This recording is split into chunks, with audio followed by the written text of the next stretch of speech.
আমেরিকার কলোরাডো প্রদেশের সরকারি পাথর হিসেবে অ্যাকুয়ামেরিনকে স্বীকৃতি দেওয়া হয়েছে।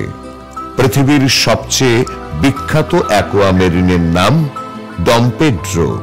এই রত্নটির ওজন 10,363 ক্যারেট ও উচ্চতা 14 ইঞ্চি। বর্তমানে এটি রয়েছে ওয়াশিংটনের মিউজিয়াম অফ ন্যাচারাল হিস্ট্রিতে। 16তম এবং 19তম বিবাহ বার্ষিকীতে অ্যাকুয়ামেরিনের আংটি উপহার দেওয়ার রীতি আছে। পৃথিবীর সবচেয়ে বেশি অ্যাকুয়ামেরিন পাওয়া যায় ব্রাজিলে।